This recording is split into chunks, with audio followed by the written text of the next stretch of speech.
السلام عليكم ورحمة الله وبركاته. إن الحمد لله نحمده ونستعينه ونستغفره ونعوذ بالله من شرور أنفسنا وسيئات أعمالنا. من يهده الله فلا مضل له ومن يضلله فلا هادي له، وأشهد أن لا إله إلا الله وحده لا شريك له، وأشهد أن محمدا عبده ورسوله. أما بعد، رب اشرح لي صدري ويسر لي أمري واحلل عقدة من لساني يفقه قولي. رب زدني علما، رب زدني علما. اللهم إني أسألك علما نافعا ورزقا طيبا وعملا متقبلا. সম্মানিত, আজকের এই রমজান মাসের সমাপ্তি ক্লাসে উপস্থিত দিন দরদি, দিন প্রেমী ভাই সকল ও সম্মানিত বোন, আমরা সর্বপ্রথম সেই মহান সত্তা প্রশংসা করি, যিনি মহান, তিনি সবচেয়ে বড় দয়াশীল, দানশীল। তিনি প্রত্যেকটা জিনিস সবকিছুকে সৃষ্টি করেছেন এবং সেটা নির্ধারণ করেছেন। তিনি শরীয়ত অবতীর্ণ করেছেন আর সেটাকে সহজ করেছেন। তিনি হাকিম, সর্বজ্ঞানী। তিনার অধীনেই সবকিছু চলমান রয়েছে। আল্লাহ তাআলা তিনি বলেন, ওয়াশ-শামসু তাজরি লিমুস্তাকাররিন লাহা যালিকা তাকদীরুল আজিজিল আলীম, যে সূর্য চলমান রয়েছে তার নির্ধারিত পথে। এটা সেই পরাক্রমশালী সর্বজ্ঞানীর পক্ষ থেকেই। অনুরূপভাবে চাঁদের মানজিল সমূহ নির্ধারণ করেছেন। সেটা খেজুরের সেই শুকনো এর মতো ফিরে আসে। তারপরে সূর্য, তা সে চাঁদের লাগাম পায় না, আর না রাত দিনকে অতিক্রম করে। প্রত্যেকটি জিনিস সে নিজের জায়গায় চলমান রয়েছে। সেই মহান আল্লাহ তাবারক ওয়া তাআলার আমরা সকলে প্রশংসা করি, আমরা বলি আলহামদুলিল্লাহ। তারপরে আমাদের সকলের প্রাণ প্রিয় নবী করিম মুহাম্মদ মুস্তাফা সাল্লাল্লাহু আলাইহি ওয়াসাল্লাম, ওনার উপরে অসংখ্য শান্তির ধারা বর্ষিত হোক। আর তার সাথীগণ, সাহাবায়ে কেরাম এবং বিশেষভাবে যে চার খোলাফায়ে রাশিদিন রয়েছে তাদের উপরে আর ওনার বংশধরের উপরে শান্তি বর্ষণ হোক। সম্মানিত উপস্থিতিগণ, এই এই আসরটি হচ্ছে শেষ আসর, শেষ ক্লাস আজকে। আলহামদুলিল্লাহ, আল্লাহর বিশেষ রহমতে আমরা এই সমাপ্তি নিকটে পৌঁছে গেছি। এই রমজান মাস এর বিদায় খুব নিকটেই। দ্রুত কিছু একদিন কোথাও হয়তো আজকেই এই রমজান মাস বিদায় নেবে। এই রমজান মাসে যারা সৎ আমল করলো, ভালোভাবে এই রমজান মাসকে অতিক্রম করলো, তাদের জন্য সুসংবাদ। তারা অবশ্যই তার ফল পাবে এবং তাদেরকে আল্লাহর শুকরিয়া জ্ঞাপন করা উচিত। আপনার মাইকটা চালু আছে, তাদেরকে শুকরিয়া জ্ঞাপন করা উচিত, কারণ আল্লাহ তাবারক ওয়া তাআলার তৌফিকে এটা সম্ভব হয়েছে, নচেত এটা সম্ভব ছিল না। আর তারা যা কিছু করেছে তার ফল পাবে, কারণ আল্লাহ তাআলা কারো আমলকে বিনষ্ট করে না। আর যারা অলস হয়েছে, অলসতার সাথে এই রমজান মাস কাটিয়েছে, তাদেরকে তওবা করা উচিত, নিরাশ হওয়ার কিছু নয়। তবে দুর্ভাগ্যের বিষয় যে এই রমজান মাস পাওয়ার পরেও সেরকম এর প্রতি যত্নশীল হয়নি। তারপরেও এরকম অলসতা যদি হয়ে থাকে, আল্লাহ তওবা করে আল্লাহর কাছে ফিরে আসবে। আল্লাহ তাবারক ওয়া তাআলা এই রমজান মাসের শেষেও কিছু বিধান আমাদের উপরে অর্পণ করেছেন, যা দ্বারা আমরা আল্লাহর নৈকট্য লাভ করতে পারি, আমরা নিজের ঈমানকে বৃদ্ধি করতে পারি, শক্তিশালী করতে পারি এবং আমাদের নামায়ে আমলে নিজের আমলের আ নিজের আমলের যে কাউন্ট রয়েছে সেটাকে বৃদ্ধি করতে পারি। আল্লাহ তাবারক ওয়া তাআলা এই রমজান মাসের শেষে যাকাতুল ফিতর ফরজ করেছেন, আবশ্যক করেছেন। যে ব্যাপারে পূর্বের আসরে আলোচনা হয়েছে বিস্তারিতভাবে। যে সেটা রমজান মাসের শেষে, রমজান মাস শেষ হয়ে তারপরে আরেকটি বিধান যেটি আমাদের উপরে অর্পণ করেছেন, সেটি হচ্ছে যে আমাদেরকে তার বড়ত্ব বর্ণনা করতে হবে, তাকবীর পাঠ করতে হবে। সেই রমজান মাসের শেষ দিনে সূর্য অস্তমিত থেকে নিয়ে ঈদের সালাত পর্যন্ত আমাদেরকে আল্লাহর বড়ত্ব তাকবীর পাঠ করতে হবে। আল্লাহ তাআলা বলেন, ওয়ালিতুকমিলুল ইদ্দাতা ওয়ালিতুকাব্বিরুল্লাহা আলা মা হাদাকুম ওয়া লাআল্লাকুম তাশকুরুন, যাতে তারা সংখ্যাকে পূর্ণ করে, আল্লাহর বড়ত্ব বর্ণনা করে, যা তোমাদেরকে হেদায়েত দিয়েছে সেটাকে লক্ষ্য করে, ওয়া লাআল্লাকুম তাশকুরুন, যাতে তোমরা শুকরিয়া জ্ঞাপন করো। তাহলে এইভাবে এই আয়াত থেকে এটা স্পষ্ট হয় যে তার বড়ত্ব বর্ণনা করতে হবে। তার বড়ত্ব বর্ণনা, তার তাকবীর কিভাবে পাঠ করবেন সেটা এভাবে বলতে পারেন, আল্লাহু আকবার, আল্লাহু আকবার, লা ইলাহা ইল্লাল্লাহ, আল্লাহু আকবার ওয়ালিল্লাহিল হামদ। আরো কয়েক রকম ভাবে এসেছে। এইভাবে আল্লাহর বড়ত্ব বর্ণনা করতে থাকবেন। তারপর পুরুষদের জন্য মসজিদে, বাজারে, বাড়িতে সুউচ্চ আওয়াজে পড়া এটি সুন্নাহ। আল্লাহ তাবারক ওয়া তাআলা প্রকাশ্যভাবে সম্মান প্রদর্শন করা হয় এবং এটি একটা তার ইবাদত, তার দাসত্বকে প্রকাশ করা হয়, তার শুকরিয়া জ্ঞাপনের একটা দিক। আর মহিলারা তারা আস্তে আস্তে পাঠ করবে বাড়িতে থাকলে, যদি কেউ না থাকে অর্থাৎ কোনো অপরিচিত পুরুষ, তাহলে সেখানে সন্তানদের সামনে জোরে পড়বে।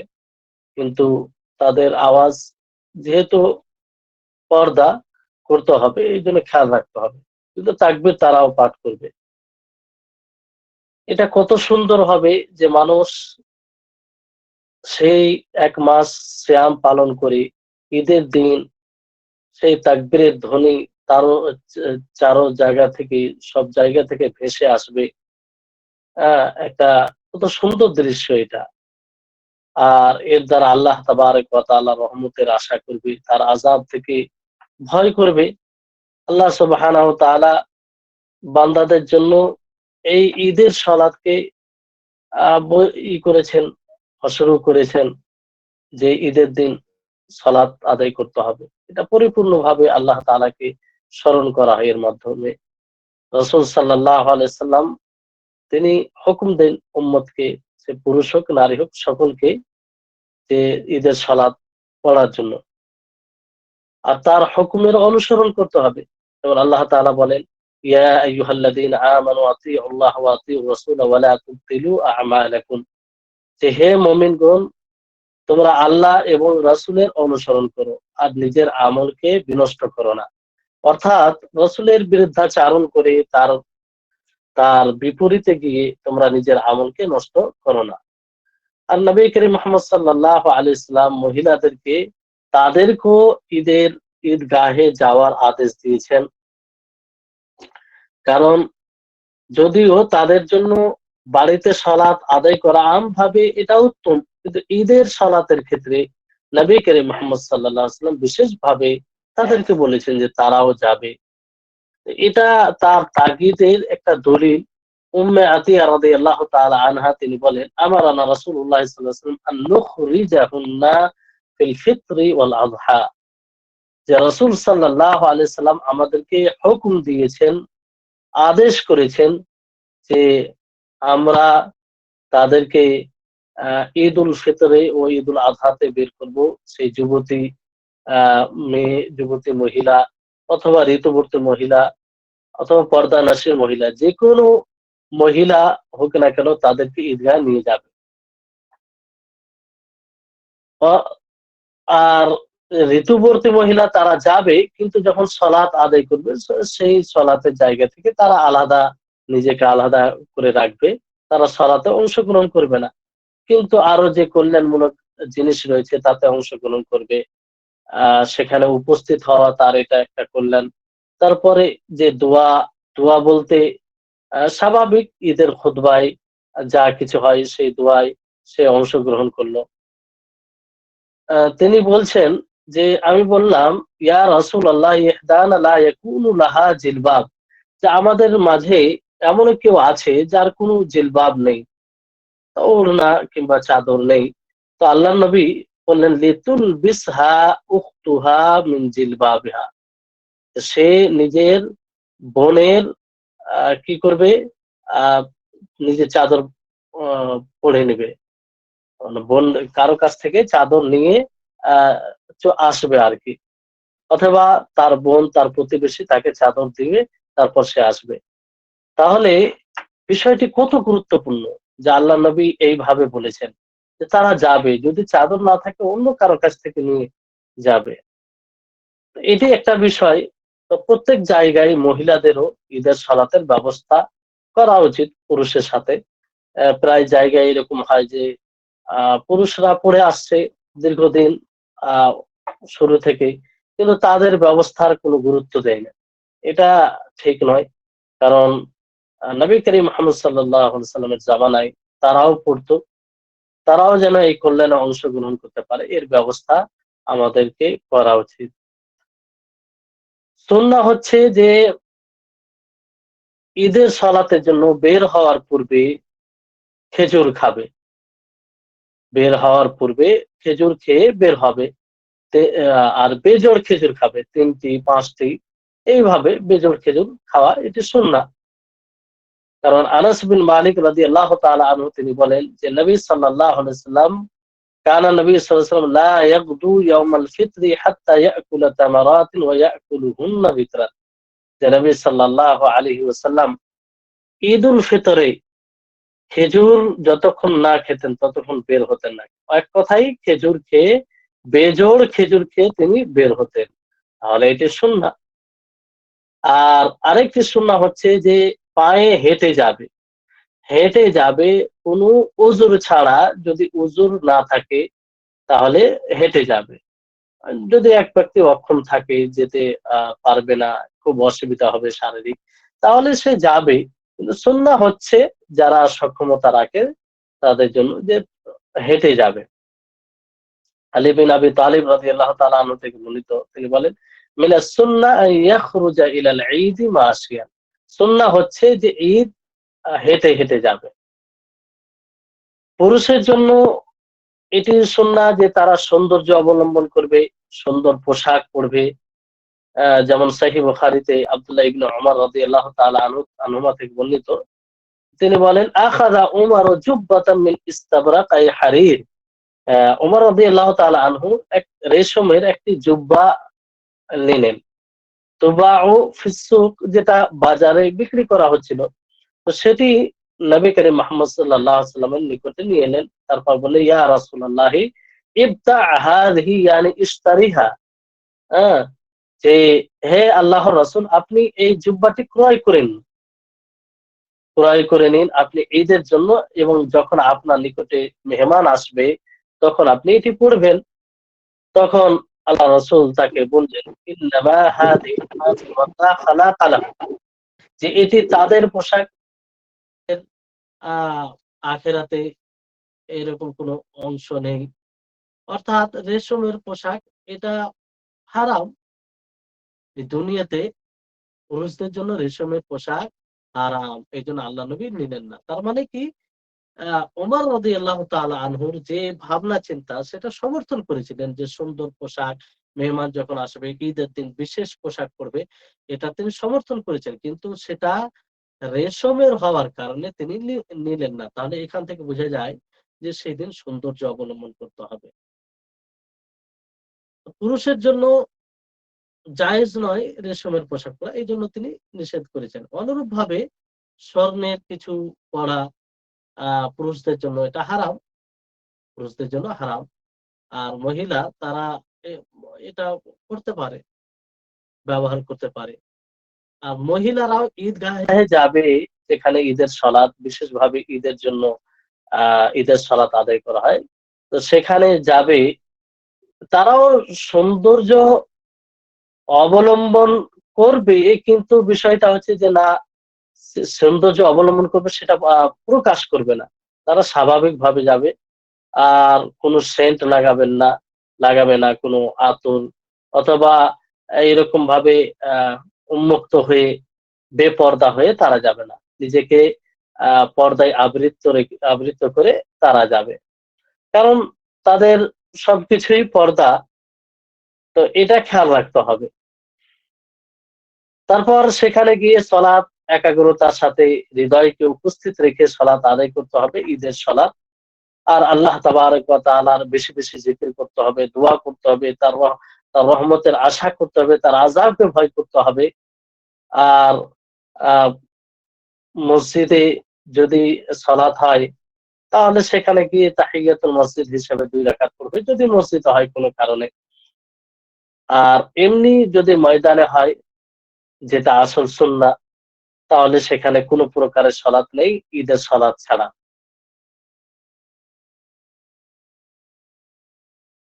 আর সেই দিন আনন্দিত হবে, খুশি আনন্দ ভোগ করবে, কারণ একটা নেয়ামত কে সে সম্পূর্ণ করলো। রমজান মাস পেলেও, রমজান মাসে আমল করলো, যেটি পাওয়া সৌভাগ্যের বিষয়। আর সেটা কমপ্লিট হয়ে যাওয়া, সেটা পূর্ণ হওয়া, এটা একটি নেয়ামত, সবার ভাগ্যে জুটে না। এই জন্য আনন্দিত হতে হবে। তাহলে আনন্দিত, খুশির অন্যতম কারণ হচ্ছে যে এই রমজান মাসকে পেয়েছে। তো যে যতটা মমিন হবে, যার যতটা ঈমান পরিপক্ক হবে, সে ততটাই খুশি আনন্দ উপভোগ করবে। কারণ আসল খুশি তো এটাই, আমরা যেটা খুশি ভাবি যে রং তামাশার একটা মাধ্যম বানিয়ে ফেলি। খুশি আনন্দ ভোগ করতে হবে, কিন্তু খুশির কারণটা আমাদেরকে স্মরণে রাখতে হবে। কারণ একটি আমরা নেয়ামাকে পেয়েছি, নেয়ামাকে পেয়ে সম্পূর্ণ করলাম।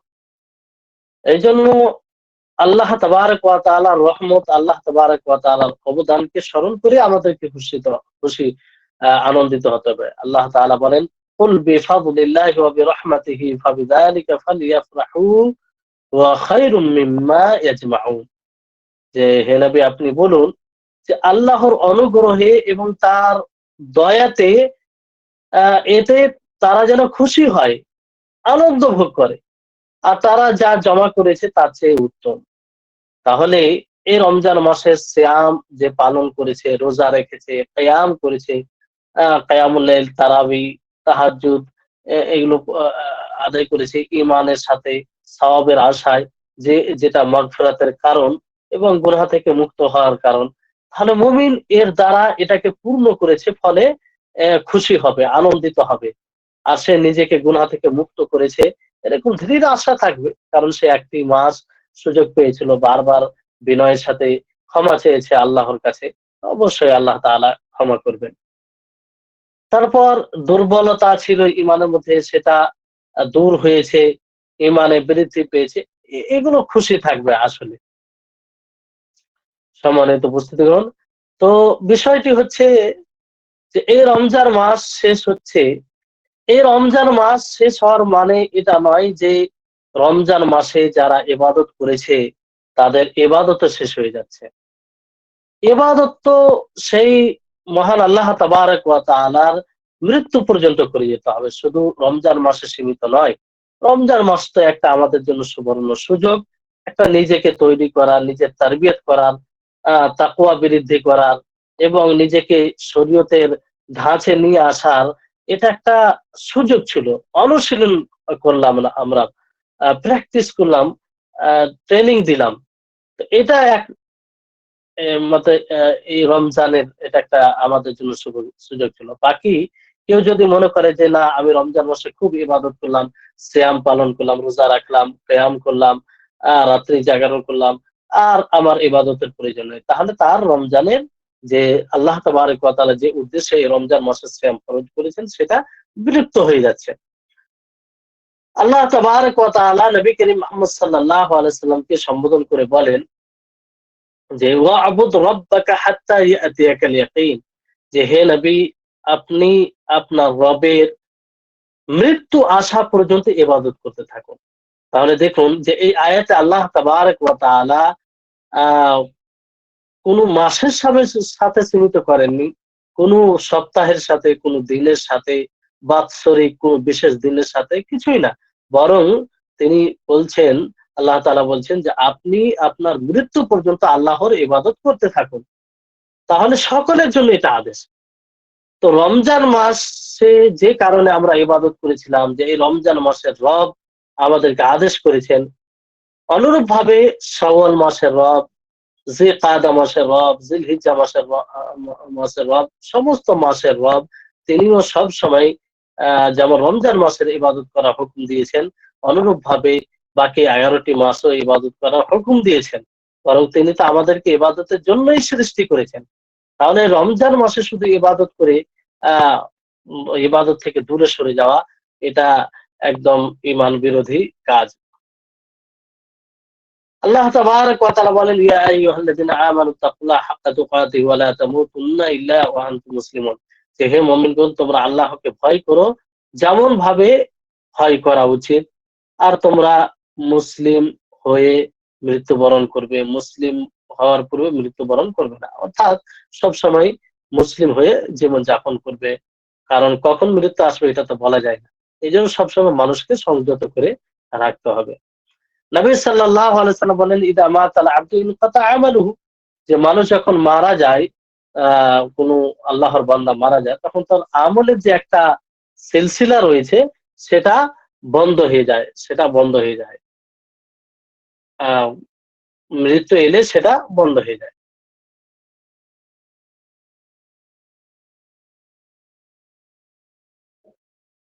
তারপরে সহিহ মুসলিমে একটি হাদিস রয়েছে, আবু আইয়ুব আল আনসারী রাদিয়াল্লাহু তাআলা আনহু, যে নবী সাল্লাল্লাহু আলাইহি ওয়াসাল্লাম বলেন, মান সামা রমাযান সুম্মা আতবা'াহু সিত্তাম মিন শাওয়াল কানা কাসিয়ামিদ দাহরি, যে ব্যক্তি রমজান মাসের সিয়াম পালন করলো, তারপর শাওয়াল মাসের 6টি সিয়াম রাখলো, কানা কাসিয়ামিদ দাহরি, তাহলে সে পুরো জামানা রোজা রাখলো, সিয়াম রাখলো। এইভাবে যদি প্রত্যেক বছর শাওয়াল মাসের 6টি সিয়াম পালন করে, তাহলে এই শাওয়াল মাসের 6টি সিয়ামের অনেক গুরুত্বপূর্ণ। আমরা এক মাস সিয়াম রাখলাম, অভ্যস্ত হয়ে আছি, তা আমাদের সকলের উচিত হবে যে ঈদের পর দিন থেকেই আমরা এই 6টি সিয়াম রেখে নেব। কারণ এখন সহজ হবে, আবার বিলম্ব করে রাখতে গেলে হয়তো ভারী হয়ে যাবে। তারপরে যদি কারো কোনো অসুবিধা হয়, একটু দেরি করলেও অসুবিধা নেই। শাওয়াল মাসে যে কোন সময় করলে এই ফজিলতটি পাবে। তাহলে আমরা কি চাই না যে আমাদের পুরো বছর সিয়াম পুরো বছরের সিয়ামের নেকি পাই? অবশ্যই আমরা সকলে চাই। তো সামান্য এই 6টা দিন, এই রমজানের সাথে আর 6টা দিন আমরা যদি সিয়াম পালন করি, অর্থাৎ ঈদের দিন বাদ দিয়ে তারপরের দিন থেকে শুরু করে নিই, এটা উত্তম পদ্ধতি। যে আমরা প্রথম থেকে যদি রেখে নিই তাহলে সহজ হবে, যেহেতু আমরা এক মাস সিয়াম রেখে অভ্যস্ত। তাহলে সকলে এই সিয়ামটি পালন করা, এই সিয়াম রাখার চেষ্টা করবেন, রোজা রাখার চেষ্টা করবেন শাওয়াল মাসের 6টি। এখানে একটা বিষয় আসছে মহিলাদের ক্ষেত্রে, যে প্রায় মহিলা তাদের বিশেষ কারণে রমজান মাসের রোজা সিয়াম কাজা হয়ে যায়, যেহেতু মাসিক তাদের ব্লাড আসে। তাহলে তারা কি করবে? তো তারা আগে কাজা পূর্ণ করবে, আগে রমজান মাসের কাজা পূর্ণ করবে, তারপরে এটা রাখবে, কারণ সেটা ফরজ। আবু হুরায়রা রাদিয়াল্লাহু তাআলা আনহু তিনি বলেন যে আওসানি খালিলি সাল্লাল্লাহু আলাইহি ওয়াসাল্লাম বিসালাতিন وذكر منها صيام ثلاثة أيام من كل شهر। যে নবী করিম মুহাম্মদ সাল্লাল্লাহু আলাইহি সাল্লাম আবু হুরায়রা বলছে যে আমার খালিল নবী করিম মুহাম্মদ সাল্লাল্লাহু আলাইহি সাল্লাম আমাকে ওসিয়ত করেছেন, হুকুম দিয়েছেন যে আমি যেন প্রত্যেক মাসে 3টি সিয়াম সাধনা করি। আর এই 3টি সিয়ামের ক্ষেত্রে সর্বোত্তম হচ্ছে 3টি সিয়াম যদি আপনি পালন করেন প্রত্যেক মাসে, তাহলেও পুরো জামানার নেকি, সিয়ামের নেকি পেয়ে যাবেন আপনি। এই কারণে যে প্রত্যেক মাসে যদি 3টি করেন তাহলে আমাদের সকলকে রাখা উচিত। আর এই 3টি সিয়াম উত্তম দিন হচ্ছে যে রমজান মাসের চাঁদের যে তারিখ হিসাবে 13, 14, 15, 13, 14, 15 এই 3টি সিয়াম যদি রাখি, বাকি অন্য দিনও রাখলে এই ফজিলতের অন্তর্ভুক্ত হয়ে যাবে। তবে উত্তম হচ্ছে যে এই 3 দিনে রাখা। কেউ যদি বৃহস্পতিবার, সোমবার রাখে, এইভাবে 3টি সিয়াম হয়, তো আশা করি এই ফজিলতের অন্তর্ভুক্ত হবে। তারপরে এই রমজান মাসের সিয়াম ছাড়া আরো কিছু নফল সিয়াম রয়েছে, যেটা অল্প কিন্তু তার নেকি রয়েছে, আমাদের সকলকে করা উচিত। যেমন ইয়াউমে আরাফার সিয়াম। আরাফার সিয়াম যদি আপনি একদিন রাখেন তাহলে আপনার আগের ও পূর্বের এবং পরের 1 বছরের গুনাহ আল্লাহ তাআলা ক্ষমা করে দিবেন। কাফফিরুস সানাতাল মাদিয়া ওয়াল বাকিয়া, যে পূর্বের 1 বছরের গুনাহ এবং পরের 1 বছরের গুনাহ আল্লাহ তাআলা নিশ্চিহ্ন করে দিবেন। অনুরূপভাবে আশুরার সিয়াম, আশুরা মুহররমের 10 তারিখে এবং তার আগে পিছে, তার আগে 9-10 যদি রাখা যায়, তাহলে আল্লাহ তাআলা বিগত 1 বছরের গুনাহ ক্ষমা করবেন। তাহলে একটি রোজা রেখে দেখুন কতটা বড় ফজিলত। আমরা এগুলোকে হাতছাড়া কেন করব? এটা তো আমাদের আনন্দের বিষয়, খুশির বিষয় যে আমরা এগুলোর সুযোগ পাই। আল্লাহ তাআলা আমাদের জন্য এই সুযোগগুলো করে দিয়েছেন। তারপরে বৃহস্পতিবার, সোমবার এই 2 দিনের সিয়াম, এটাও গুরুত্বপূর্ণ। আল্লাহ নবী রাখতেন, এজন্য আমাদের রাখা উচিত। মাঝে মধ্যে হলেও রাখা উচিত। এগুলো সুন্নাত অনেক সমাজ থেকে বিলুপ্ত হয়ে গেছে। মানুষ জানেই না যে এই দিনে সিয়াম রাখা হয়। বড় দুঃখের বিষয় যে অথচ এই আমলগুলো খুব ভারী তা নয়। অনেকে আমল করতে পারবে, বাড়িতে থাকে, কোনো বড় সমস্যা নাই। যাদেরকে আল্লাহ তাআলা তৌফিক দিচ্ছে তারা তো একদম কঠোর কাজ করেও এই সিয়াম রাখে। আমরা অনেকে জানি যে খুব কঠোর শক্ত মানে পরিশ্রমী কাজ করে তারপরেও এই সিয়াম রাখে। তাহলে বিষয়টি যারা উপলব্ধি করতে পেরেছে যে এটা পাওয়া মানে সৌভাগ্যের বিষয়, এই আমল করলে মানে আমাদের কিয়ামতের হাসর মাঠে কাজে আসবে, তো এই সিয়াম গুলো রাখা উচিত সোমবার, বৃহস্পতিবার। সোমবারের ব্যাপারে আল্লাহ নবী বলেছেন যে যাকা ইয়াউমুন, সেটা এমন দিন যেই দিনে আমি জন্মগ্রহণ করেছি, যেই দিনে আমাকে প্রেরণ করা হয়েছে, আর সেই দিনেই আমার উপরে অবতীর্ণ হয়েছে। তাহলে বিষয়টি, দিনটি কত গুরুত্বপূর্ণ। আর আল্লাহ নবী এই জন্যই সেখানে সেই দিনে সিয়াম রাখতেন। আবু হুরায়রা রাদিয়াল্লাহু তাআলা আনহু থেকে বর্ণিত, নবী সাল্লাল্লাহু আলাইহি ওয়াসাল্লামকে জিজ্ঞাসা করা হয় আইয়ুস সিয়াম আফযালু বা'দা শাহরি রমাদান, যে রমজান মাসের পরে কোন মাসটি মানে কোন সিয়াম উত্তম?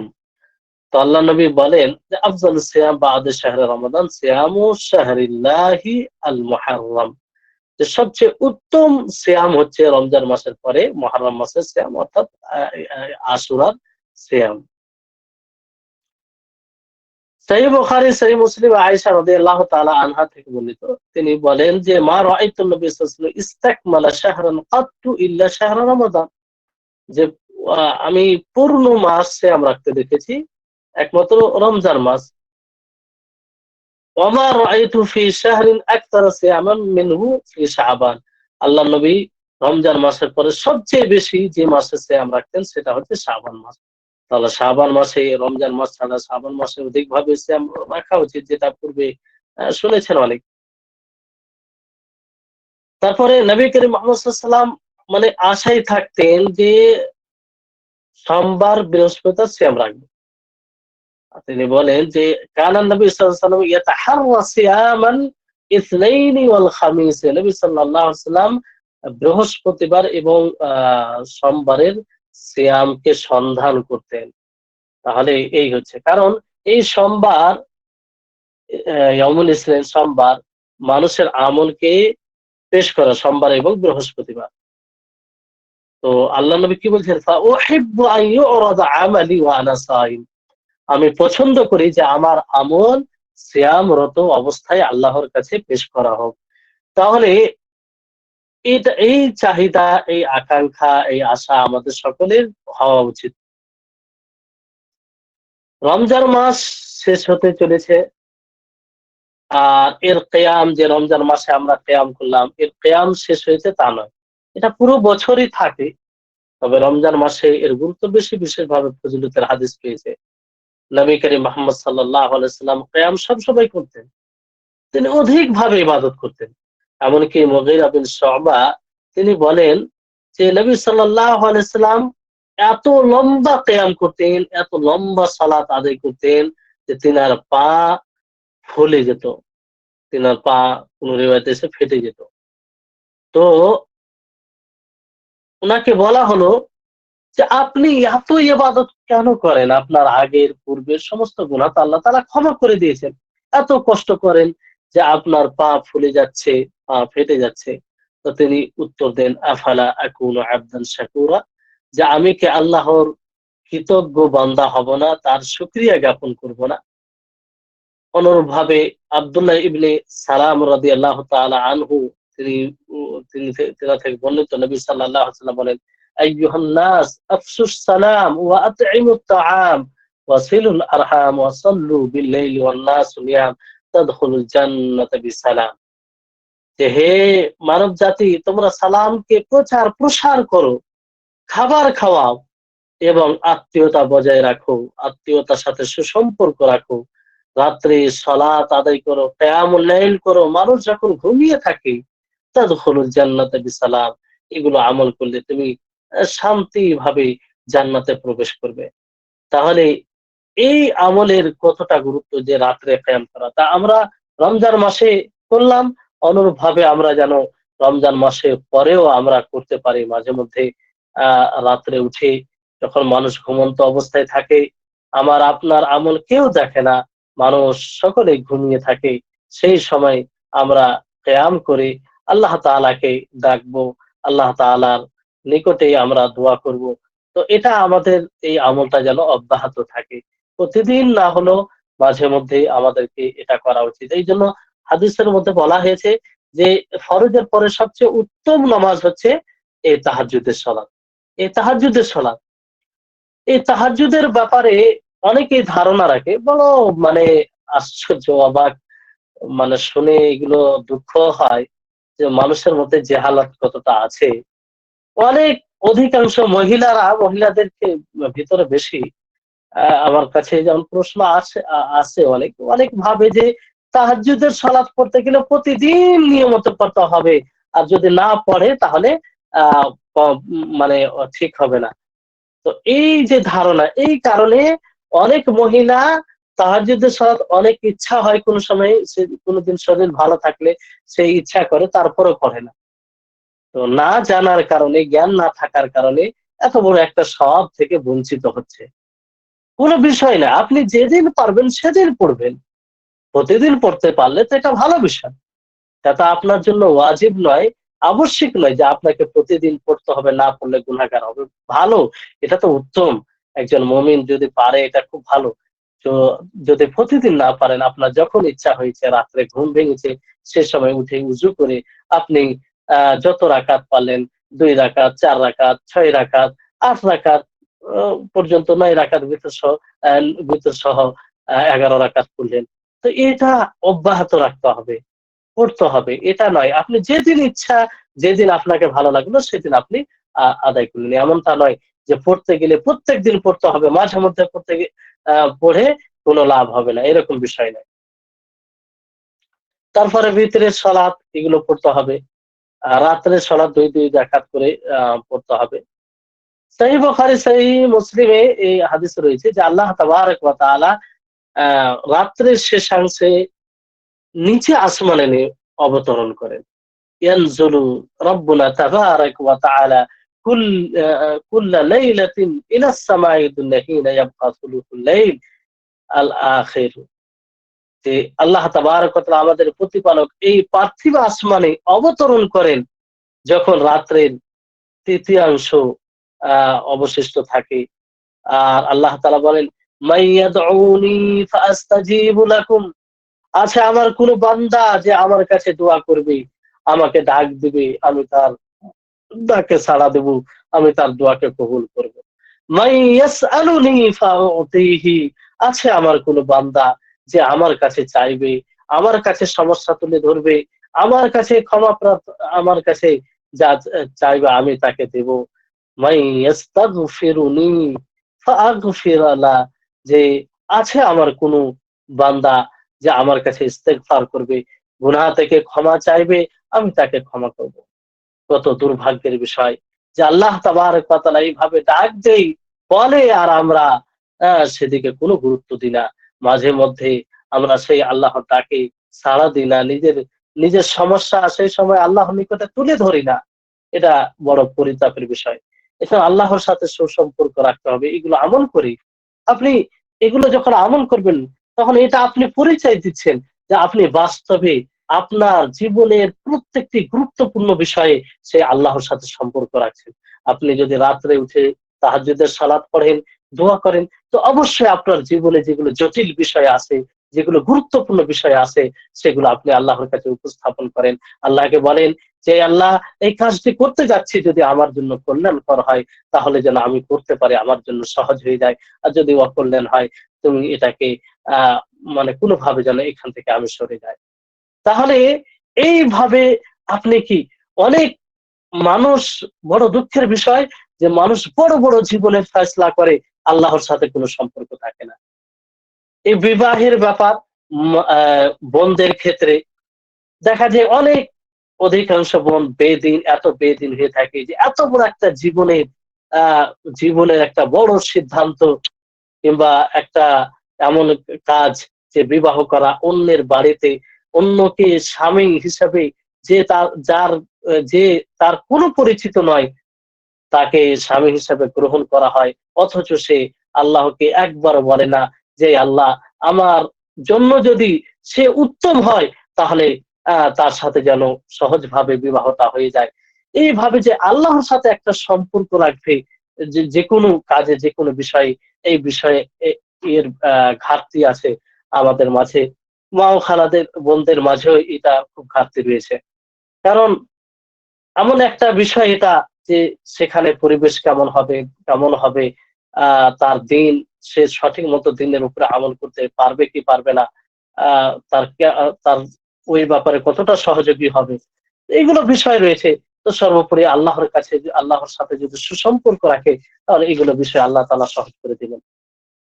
দিনের আরো কিছু আমল, সেগুলো যেমন আমরা রমজান মাসে গুরুত্ব দিয়ে পালন করছিলাম, আদায় করছিলাম, অনুরূপ ভাবে রমজান মাসের পরেও যে 12 রাকাত যে সুন্নাত রয়েছে, সুন্নাতে রাতে বা জোহরের পূর্বে, জোহর ফরজ সালাতের পূর্বে 4 রাকাত, ফরজ সালাতের পরে 2 রাকাত, তারপরে মাগরিবের পরে 2 রাকাত, এশা সালাতের পরে 2 রাকাত, ফজর সালাতের পূর্বে 2 রাকাত, এই 12 রাকাতের আমরা হেফাজত করব, পড়বো। এর ফজিলত রয়েছে।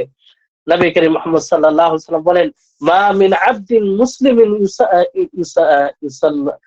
ইউসাল্লি লিল্লাহি তাআলা কুল্লা ইয়াউমিন 12 রাকআতান তাতাওয়ান গায়রা ফরিদাতি ইল্লা বানাল্লাহু লাহু বাইতান ফিল জান্নাহ। আল্লাহু আকবার।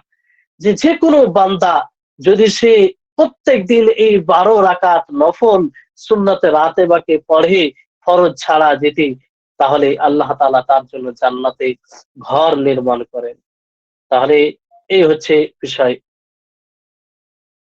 আর সহিহ মুসলিমও একটি হাদিস রয়েছে, তার জন্য ঘর নির্মাণ করা হয়। তারপরে সালাতের পরে জিকির আজকার রয়েছে বিশেষভাবে, সেগুলো করা উচিত। আল্লাহ তাআলা বললেন, ফাইদা ফাযাইতুমুস সালাতা ফাযকুরুল্লাহা কিয়ামান ওয়া কুউদান ওয়া আলা জুনুবিহিম, যখন তোমরা সালাত পূর্ণ করে নিবে, তখন তোমরা কি করবে? আল্লাহকে স্মরণ করবে, দণ্ডমান হয়ে, বসে, এবং তোমরা শুয়ে। তাহলে এইভাবে আল্লাহ তাআলাকে স্মরণ করতে হবে। নামাজ সালাতের পরে কিছু জিকির রয়েছে, আল্লাহুম্মা আনতাস সালাম ওয়া মিনকাস সালাম তাবারাকতা ইয়া যাল জালালি ওয়াল ইকরাম। তারপরে সালাতের পরে 33 বার সুবহানাল্লাহ 33 বার, আলহামদুলিল্লাহ 33 বার, আল্লাহু আকবার এগুলো পাঠ করা। তারপরে শেষে লা ইলাহা ইল্লাল্লাহু ওয়াহদাহু লা শারীকা লাহু লাহুল মুলকু ওয়া লাহুল হামদু ওয়া হুয়া আলা কুল্লি শাইইন কাদির। এটা পাঠ করা। এতে কি হবে যে আল্লাহ তাআলা যদি তার গুনাহ সমুদ্রে যে উপরে ফেলার মতো হয়ে থাকে, তার মতো থাকে, তাহলে আল্লাহ তাআলা ক্ষমা করে দিবেন। আল্লাহু আকবার। আল্লাহ তাআলা এতটা সুযোগ দিয়েছেন আমাদেরকে, তারপরেও যদি আমরা এই নেকিগুলো সঞ্চয় না করতে পারি, তো এটা আমাদের ব্যর্থতা এবং আমাদের সকলের জন্য দুর্ভাগ্যের বিষয়। তাহলে আমাদের সকলকে এটা অনুসরণে মুজাহাদা করতে হবে, পরিশ্রম করতে হবে।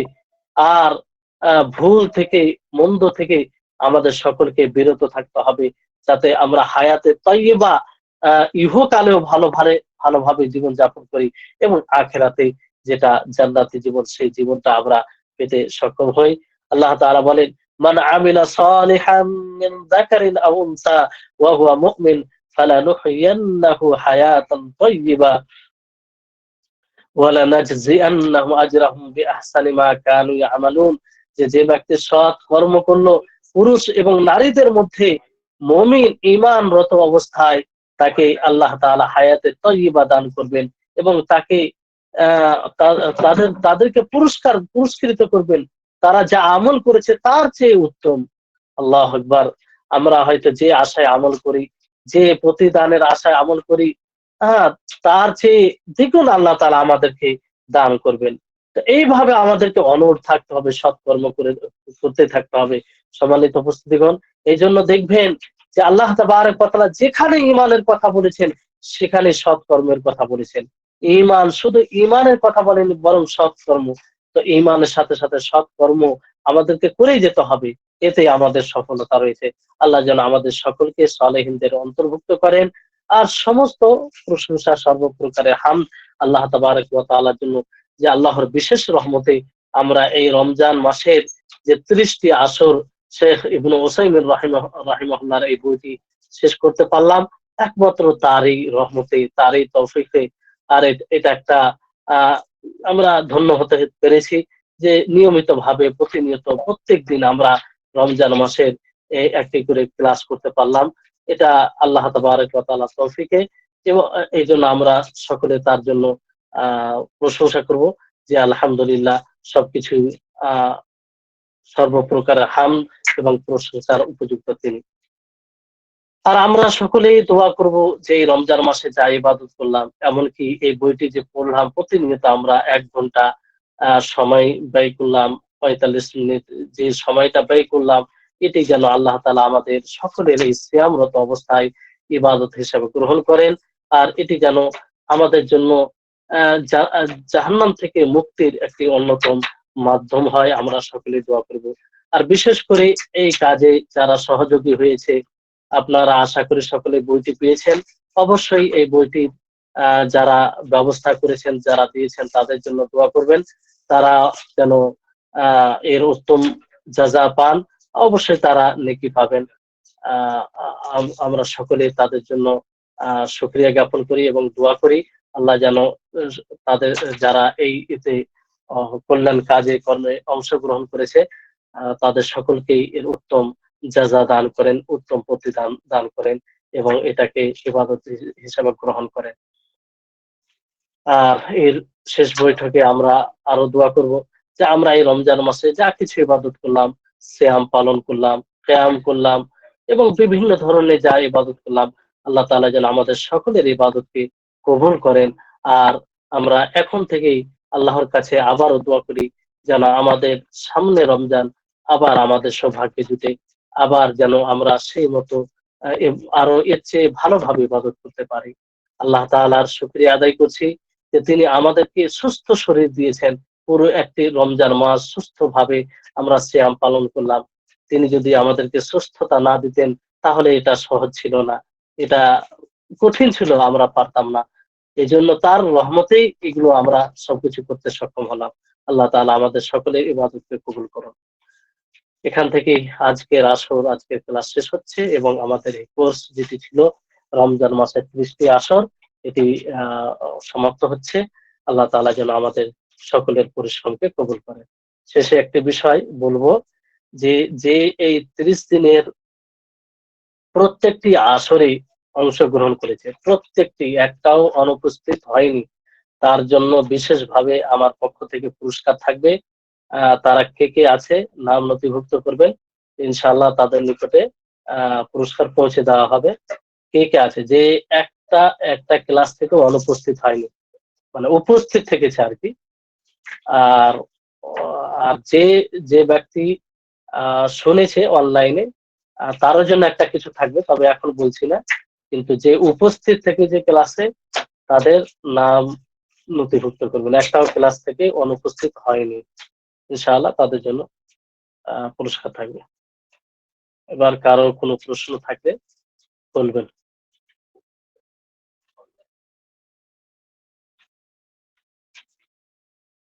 শাহেক আসসালামু আলাইকুম। ওয়ালাইকুম আসসালাম ওয়া রাহমাতুল্লাহি ওয়া বারাকাতুহু। শাহেক কেমন আছেন? আলহামদুলিল্লাহ। শাহেক আপনাকে অনেক অনেক শুকরিয়া আমাদেরকে সময় দেওয়ার জন্য, এবং আমরা আপনাকে সময় দিয়েছি তার জন্য আমার কাছে অনেক শুকরিয়া আদায় করি। আল্লাহ আপনাকে সুস্থ রাখুন, আপনাকে সুস্থ রাখুন, আবার আমাদেরকে আবার একসাথে হওয়ার তৌফিক দান করুন। জি, জি। শুকরান, জাযাকাল্লাহু খাইরান। আল্লাহ আমাদের সকলের পরিশ্রমকে কবুল করুন। শাহেক আমাদের জন্য দোয়া করবেন ইনশাআল্লাহ। অবশ্যই, অবশ্যই। জি।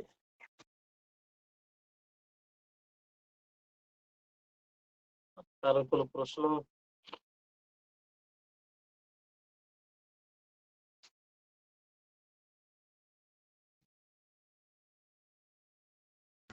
এই প্রশ্ন সম্ভবত নেই আর কি।